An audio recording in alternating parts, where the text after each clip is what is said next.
This is Murder in the Morning with Tony Bruschi and Stacey Cole. Latah County Prosecutor Bill Thompson dropped a bombshell in the Kohberger case with a newly filed motion. Bryan Kohberger's defense team isn't disputing that his DNA was found on the knife sheath at the crime scene.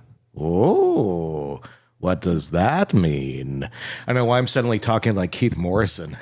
I don't know either. Very funny. troubling. Or was it his DNA on the knife sheath after all? Instead, they're settling up on an argument that someone else could have planted it there. Oh, we're getting really creative.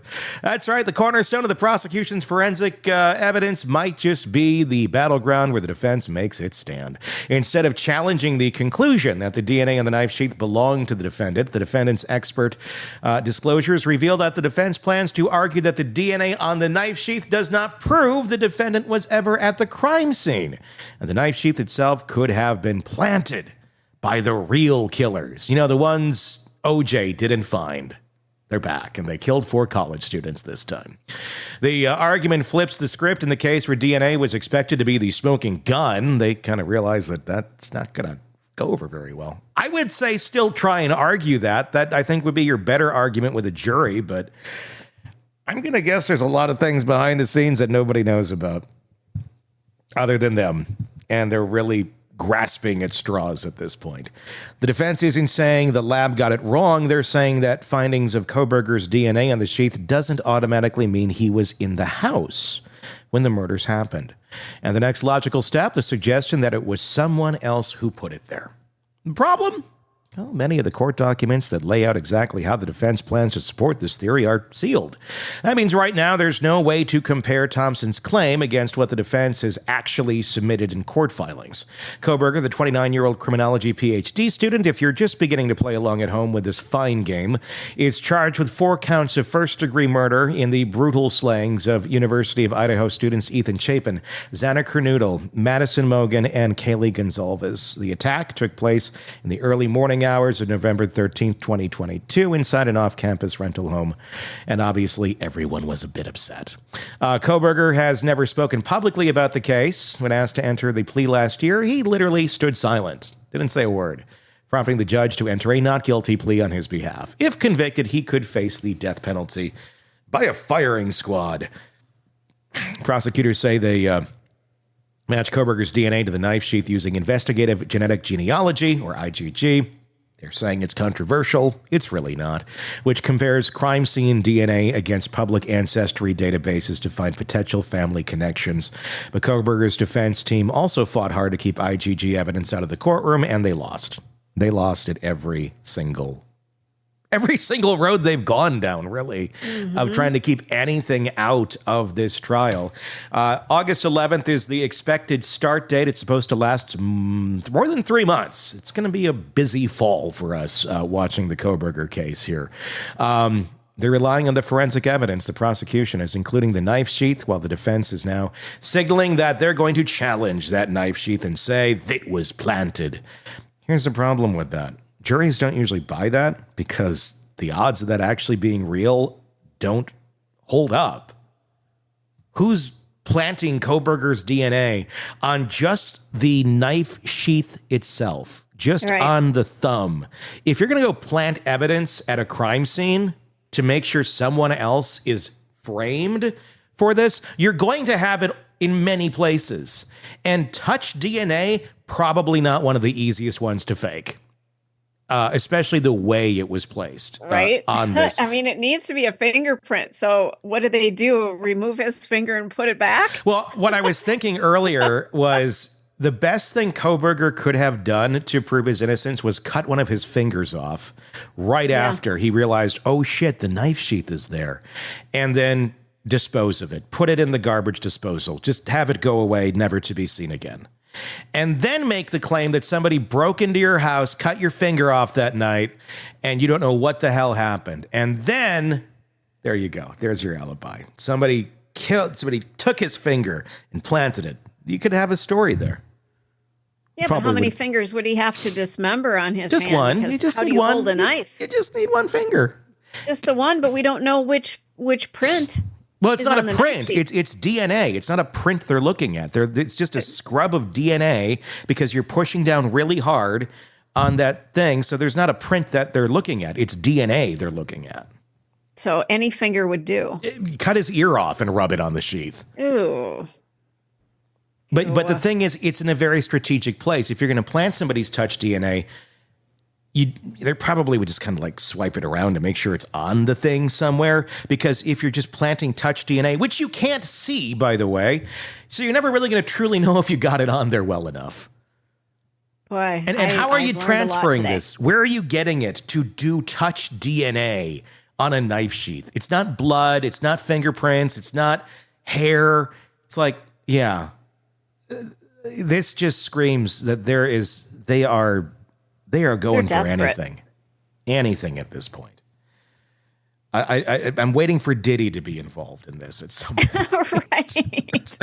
Well, it sounds like a choose your own adventure story. And they just chose like the back of the cover of the book. Like, we'll go over here. Something about this just screams like we don't know what else to try. Let's try this. I think they're out. I think they're out of options. I think it's kind of weird test territory right now. They're in beta mode. Like, well, maybe this will work. Or maybe this won't. Maybe. I know the goal is to create reasonable doubt. And by introducing all of these different things, that's the thought process. But I think you are getting into overkill territory now where it really just looks like you have no idea.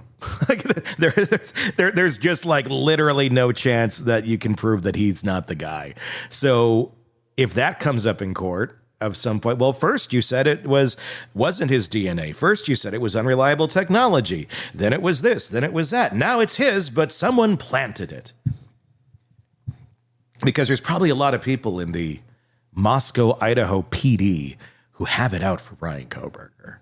And at the same point, want to go kill 4 random college students just to get Kohberger, get him. But that's the thing. Why would they target Bryan Kohberger? Why would they set him up like that? Exactly. What's your reasoning? Why was he ever on their radar until this? You can't just scream this stuff out loud without actually having something to back it up. Now, like we said, a lot of these things are sealed. The judge is like, we got to start unsealing stuff.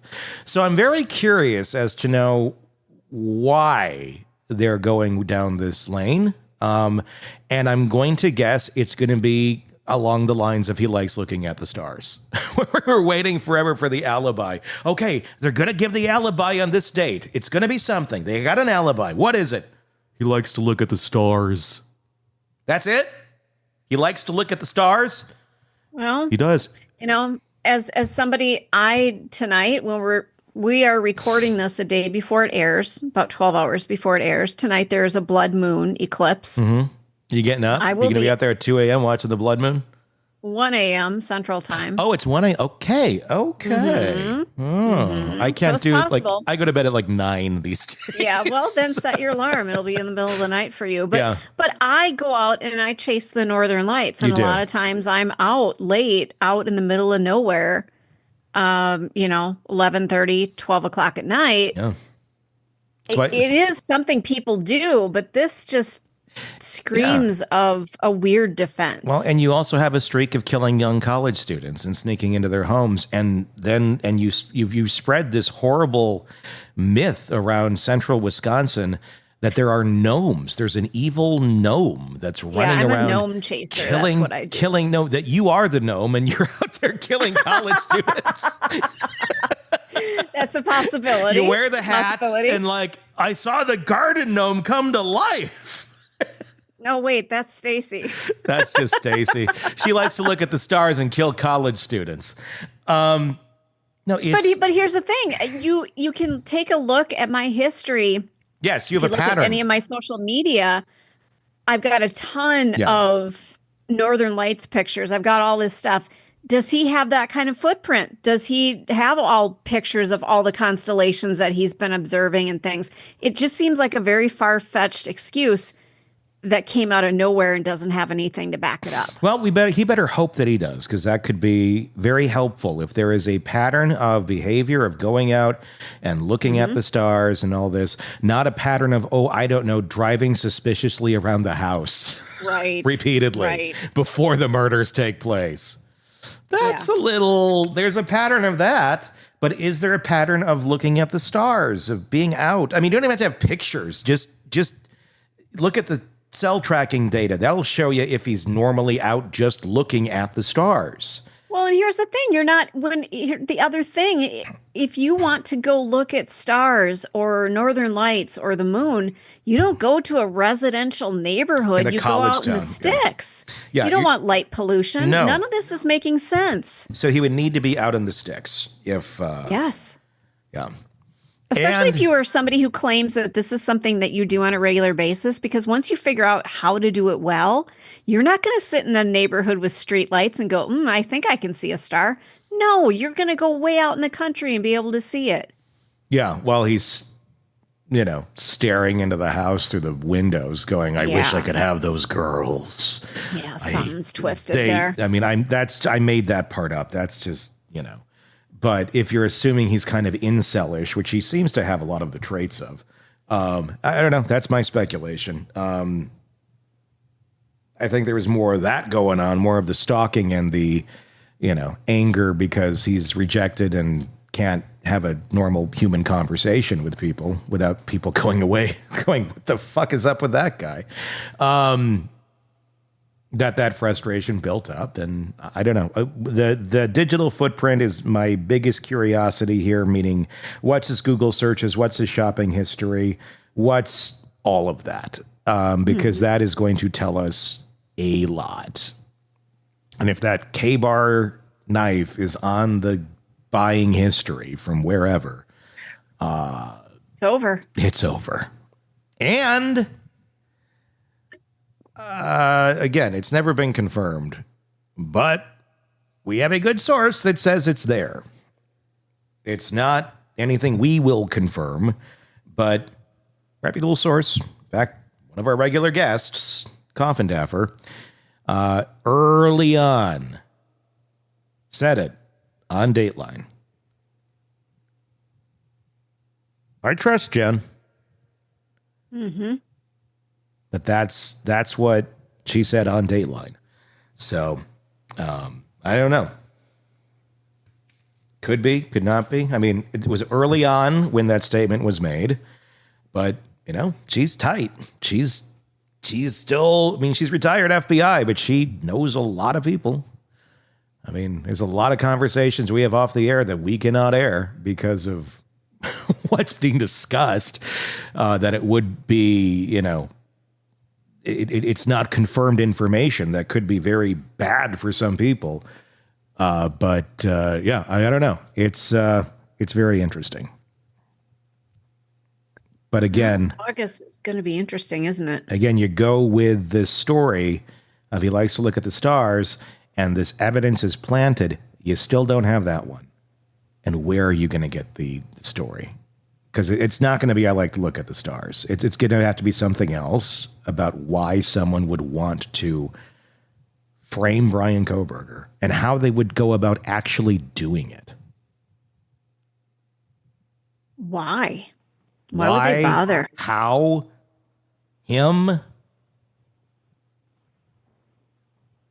Why? I mean, why even want to frame somebody? I mean, if you're going to go kill and you don't want the police on your tail, I think you just kind of go for like not leaving any evidence. And had that knife sheath not been left, we would never have landed on Kohberger. Yeah. But again, go to the length of how did you get touch DNA on the button? It doesn't add up. I mean, it's another claim. I'd love to hear what those conversations are like in the room with her and Kohberger. Because he can't like come out and be like, I did it. Let's figure out something to, make this look different. He can't do that. If he did do that, Anne has an obligation to report that to the court. Right. And she's not going to die on Kohberger Hill. No, she's not. I mean, this is going to make or break her career. So But they have to just be expressing, well, what do you think it could be? I'm guessing she's coming up with a lot of these ideas. I don't know. Maybe Kohberger is coming up with more. But one thing is for certain, he thought he was not going to get caught. He had no alibi planned. Nothing. He really thought he was going for the perfect crime. And he kind of almost pulled it off. Because, again, had that Sheath not been there, I don't know. I don't know that you'd really have found. Maybe you would get more information. Maybe we would have found him eventually from the tracking data and the vehicle and cell phone pinging, and it would eventually get him as a serious person of interest. Would it have got him, charged? I don't know. I mean, that Sheath is a pretty key piece. But again, we don't know what we don't know. So if there's more if they got him and they charge him, and then they start looking at all of his digital fingerprints and stuff, again, I feel like we're going to find out more there that will be far more damning than the knife sheath, quite honestly. I do. I don't. There's a reason Ann Taylor early on said, I want the Amazon searches taken out. I want all of the shopping searches taken out. I want, this, and this. All the things that would point to, potential planning of a murder. Can't look at those. Should not be admissible. If there's nothing on those specific items, which she named specifically, you wouldn't be naming them. correct. I mean, unless you're just doing a big catch-all, which maybe that's all, but for warrants and all that sort of stuff, you're immediately covering up the places that people are going to look. And with a warrant, you need to name what you need to look at. And they already had it, so the warrants had already been issued. They looked at it. They knew what's there. Both sides know what's on these shopping lists. And it will all come out. It will all come out. So there you go. That's the latest in the Bryan Kohberger case. Apparently, the real killer from OJ land has struck again and is now trying to frame Bryan Kohberger. Good luck with that one. Craving non-stop true crime updates? Press subscribe now and get the latest cases, analysis, and expert commentary delivered straight to your feed. Only from the Hidden Killers podcast and True Crime Today.